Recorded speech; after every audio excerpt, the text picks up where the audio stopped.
Hello and welcome to another gameplay review on the Virkayu gameplay channel, and in this one we have SYLAS versus Maokai, because obviously we know the Maokai tech and the tech of Zac, and going that new cheaper supportive itemization works pretty good. SYLAS on the other hand is the interesting one. Now I could have done a third Ghost Blade in a row, but I figured one, that is being nerfed as expected, and two, let's mix it up to see what kind of philosophies are actually true for how we need to juggle in this meta versus just the item being broken. Obviously runes would have been on your screen. We see the Maokai going from blue to grump, and on the main channel I did drop that fully detailed expose analysis with effects and all the pretty stuff just before this one on how you need to jungle as an overall approach. So if you're looking for a more condensed kind of what the hell's going on, that video is for you. In this one, we're going to apply it to SYLAS and of course look at the fundamentals necessary to make us survive and thrive with a champion that we all thought was dead. But what if we figured out a way to use good jungle fundamentals to apply them to any meta with SYLAS and, do the most damage,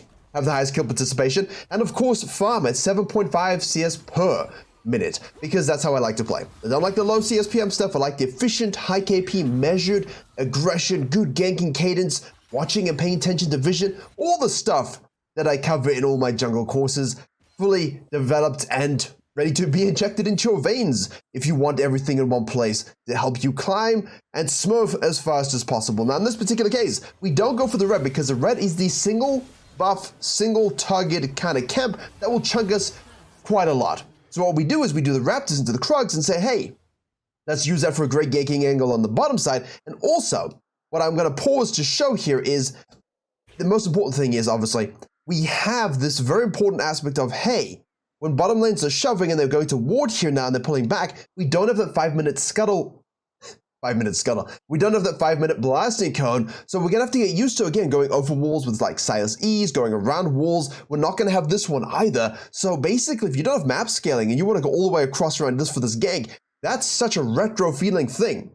I don't remember the last time we had to do that, because plants feel very much a part of the map, but so now you're wondering, hey, how did the Maokai know to go vertical jungling? Well, when he started here, if you're paying attention right at the beginning of the game, you would have seen the Nautilus go and ward this. That's why we had that vision, that understanding that he started there. And so basically, he's just presuming at this stage that the SYLAS would vertical jungle him, because he doesn't have to presume. We kind of know once he shows up here with 12 CS and only a blue. Now, the interesting thing is you could presuppose and say, hey, listen, maybe he did his own blue side quadrant, right? Like, that's the most important thing as we look for this gank here, just to pause again very quickly. Because if we do the 12 CS blue side and we gank the bottom lane, right, we would come from this angle. We could invest from this angle, but the way he came through the lane, it really suggests that he was counter jungling. And obviously, it's pretty obvious at this level of play. Now, this guy goes up here. We go over and take this afterwards because we wanted to see if he's showing up. The Jace is going to be pushing in the Yone as expected. We'll get some chunkings. We'll get an E. We'll force a flash, as of course, and now the Maokai goes to the top lane, chucks a top lane, and chucks a sapling in the middle of the river to get the slow. Beautifully done as well. So nice jungle read from the Maokai to basically say, hey, it was warded, he saw me, it's a SYLAS, he's not going to full clear, I might as well go and have a look, because I do have prior regardless. Also, at this elo, you start to kind of, you're able to extrapolate this stuff a lot more easily. Now, we go for the gank here, we get it, obviously excellent stuff. That's the kind of stuff we like to pay attention to, especially when we're tracking vision early, obviously. The Maokai shows top lane, he's going to go down to this, we're going to fall back to these. This will now respawn, then this will respawn. Maokai will have the benefit here, because he will fall back from the Scuttle Crab, he will have the respawn of the Grump as per usual. Whereas the SYLAS, because he does the blue into the Raptors into the Krugs, he does not have that respawn as per usual. The respawn is much, much delayed for the second rotation of chems. So the way the Maokai did it suits him better for correcting the vertical. So the response to vertical can very often be a better outcome in the game. And now you're wondering, well, can you even vertical jungle in this modern day and age? You should not really want that, because as you can see, the SYLAS is now 3-0-0. He has control of your jungle, his own jungle. Your bottom lane is now fisted. He burnt the flash from the mid lane. Now, the Maokai can't correct, right? He's gone back to base, he can't correct, because basically he had two decisions to make here. Do I stay out after this and take these camps and keep on sequencing? Or do I go back to base because I want to compete with the SYLAS for my jungle? I want to defend my jungle from the SYLAS coming back down to take the second rotation. So he wanted to cancel that vertical jungling, which of course he did. And now we see the Jace pushing in the Yone. If he stayed out, then you're in a bit of an issue, because now you're looking at lane priors, gold resets, things like that. This case, he just goes back to base and now goes straight to the bottom side. He doesn't go top side because that's the side he wants to protect from the SYLAS. Because as I said, he did blue into the enemy Raptors Krugs, so his own camp respawns are way more delayed. Obviously, the SYLAS is going to be going to the top side here to see what's available. And the Maokai says, yo, what's up? SYLAS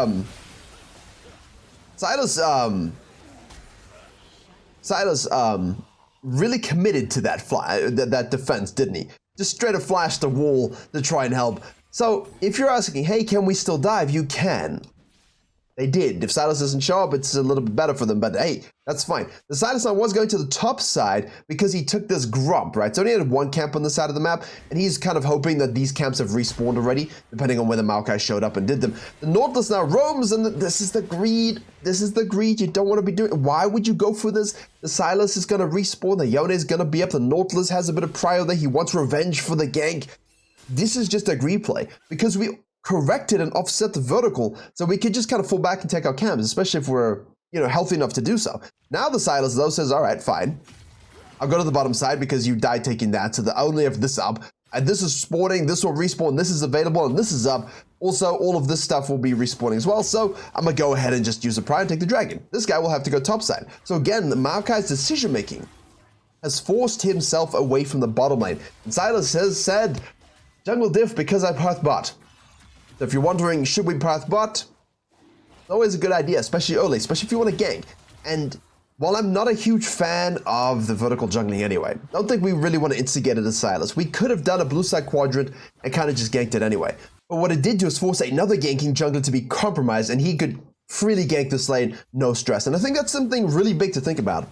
We talk about it a lot with full clearing junglers and 5 camps and cutting and matching up. That's great, but what if you want 7 CS per minute on something like a SYLAS or a Maokai and a ganker, and you're against another ganker? And it's not really gonna always be, prototypical clears. And so I kind of liked it, force the Maokai to be compromised, camp the lane I wanted to camp in the first place, use that map control to force other issues, and the Maokai, to his credit, did a good job kind of ganking top lane, diving the mid lane, but here comes the SYLAS, stealing the ult, hitting the ult, hits his Q, hits his chains, will now space out. The Lucian has his ult as well. Maokai is rotating here, so Maokai gets ult, double root, forces the cleanse flash for the W there, gets the auto attack, tries to hit his EQ, misses both of them. Maokai keeps the Lucian keeps the spacing, and the waves now, again, the waves, they really have compromised the amount of time you have to gank before the next reinforcements arrive. Pay attention to those things. Oh, filthy and dirty, as the Jace does to the Yone.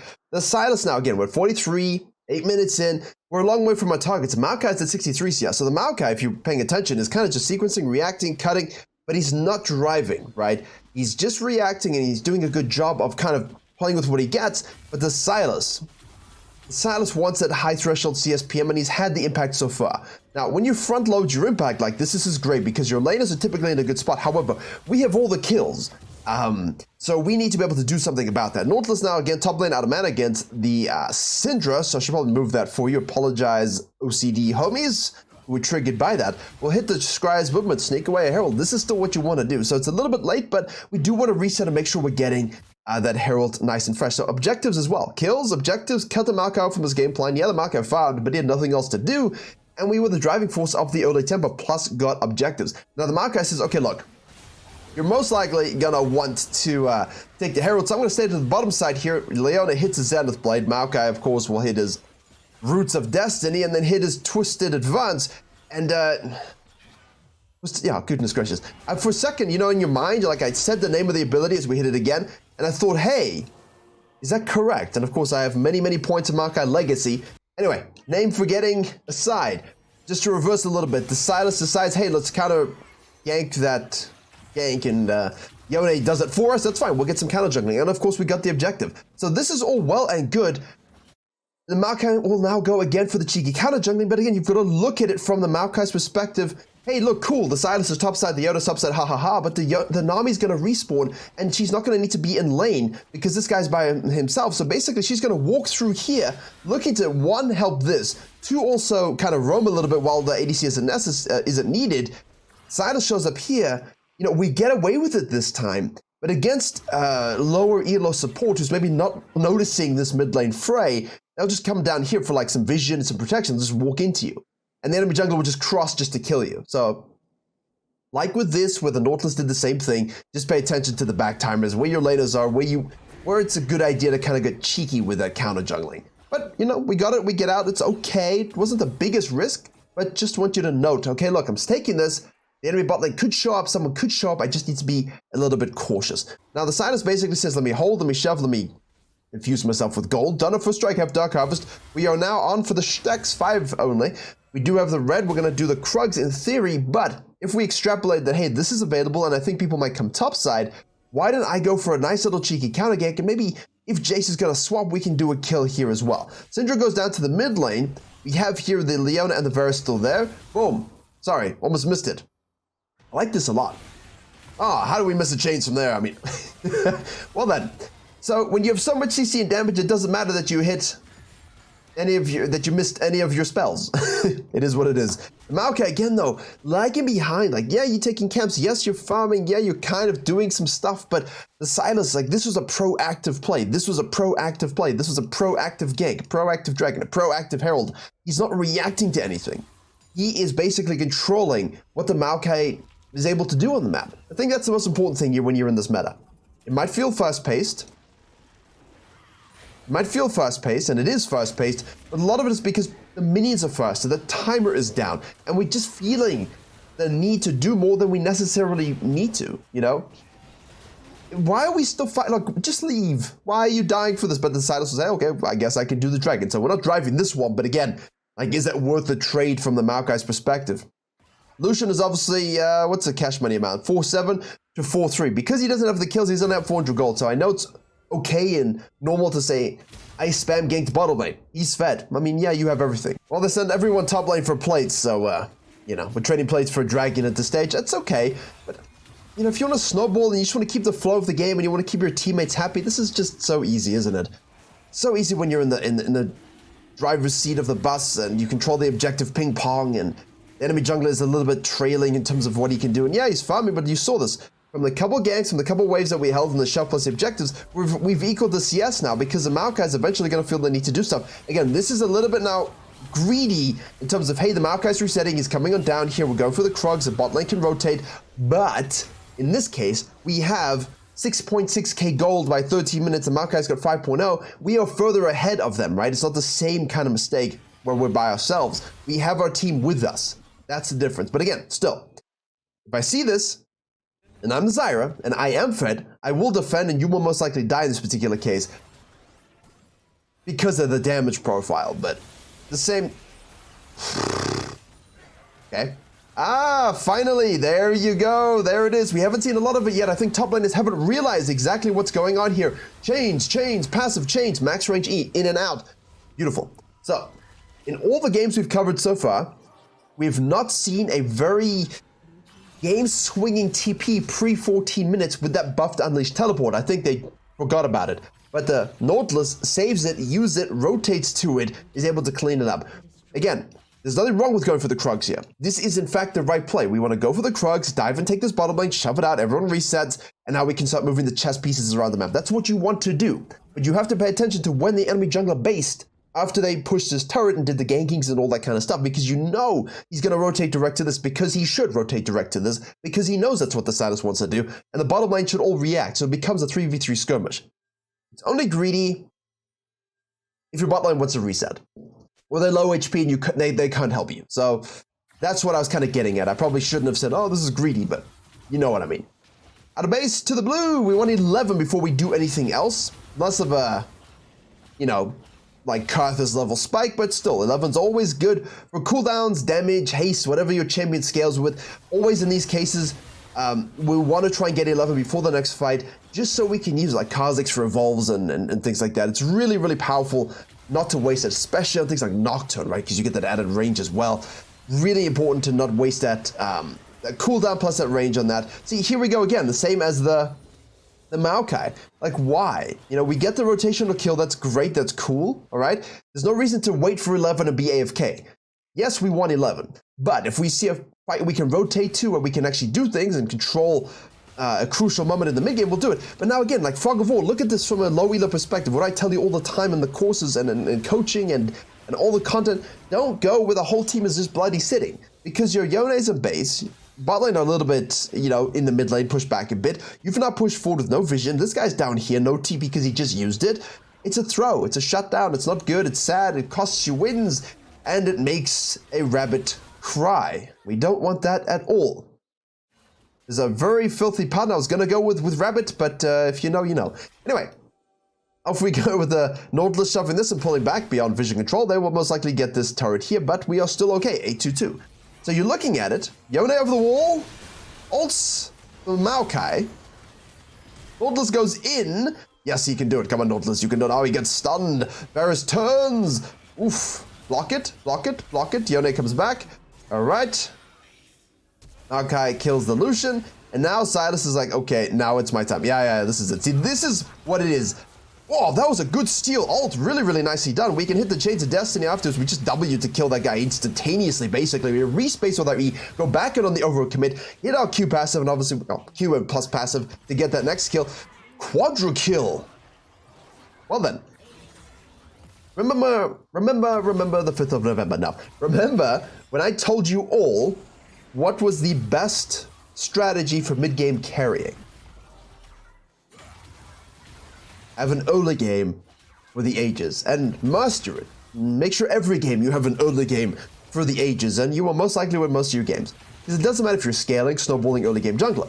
Those are not all the same thing. If you have a really good early game as a scaler, you bring the late game to the mid game. If you have a really good game as a snowballer, you have a lead over the enemy champions in the entire game, which means you can just snowball and control. And if you're an early game jungler, you have all the power necessary to control the narrative for the win conditions, right? So it's always good to make sure your early game is good. And when we say early game for jungling, that is jungling, right? Like there's no jungling after early game. It's really just farming and yeah, it's farming. It's farming towards your team and then taking some fights and taking some dragons and pushing turrets. Like it's a team-based game. So yes, we do take jungle camps, but while there are a few ganks you can do, but it really becomes a macro game, if you know what I mean. So there is still mid-game jungling, no stress. Of course there is. I made a video about it. I talk about it a lot, but you know what I mean. It's not quite the same as actual pure jungling. Farming, econ ganks, early control. We see this. We need to rotate to this as well. You're the fifth member. So if you want a 1v9, you got to rotate to this. Look, there's a 2v4 going on. You just, oh, it still disgusts me. It still disgusts everyone. It should not be allowed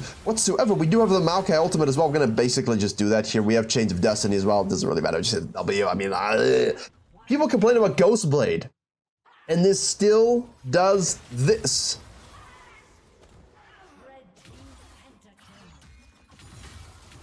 A pentakill on the gameplay channel? How unexpected and fun. Actually, I had no idea he got a penta. I had no idea he got a quadra and a penta. Well then, this is my point with stuff like Sylas, because people say, look, he can't full clear for us, and if you were to AFK farm with the Karthus, you would lose 100%, of course. So don't play the Karthus' game, play the Sylas' game. Free camp gank, free camp invades, force vertical so the enemy jungler is away from you and you don't have to worry about them, and you can snowball the lane you want to snowball and yourself. All of this is a beautiful example of how, when you keep your econ up, you rotate the fights and you use a champion that has some of the most disgusting ratios in the game, you can carry any game almost. I think that's important to note, because Hecarim's the same way. You know, when he builds damage, you get this kind of lead, you'll be absolutely fine. You steal that ult now. Those chains do not miss, but somebody's out of position. Yep. You know what? I'm gonna say it. I think this might be GG. But if you look at it very carefully, and you should, 2-5-3, Yone. 4, 6, and 10, Lucian. So most of his assists and his gold and cash money is from you. You made him serviceable. Now imagine if you were one of the junglers that didn't go to the bottom lane, and you can play your bot lane ints. This would probably be one of the inting junglers. Now granted, Maokai did make some pressure as well himself, but have you noticed anything drastically different outside of the sped up minions, outside of the Nautilus TPing in, and outside of not having blasting codes pre-9 minutes? You didn't really feel it. And the plates for the Herald, sure, that is an issue, but not really, because I needed to drop it here for gold anyway, as I always did. I needed to drop it here to punch this into inhibitor turret, as I always did. So the fundamentals of vertical, of ganking, of farming, of counter jungling, of not overstaying, of paying attention to roam timers, of rotating to help your team in the mid game and not sticking your head in a Gromp's ass. All of these things are still true. All of them are still true. So keep that in mind, please. That's why I always talk about things that are consistent. I like to talk about things that are meta-agnostic, because there's certain philosophies in the game that just won't change. When you're playing a certain jungle style, like meta style, like the early season SYLAS, right? That isn't sustainable. You try to do that after 13.5, you couldn't do it.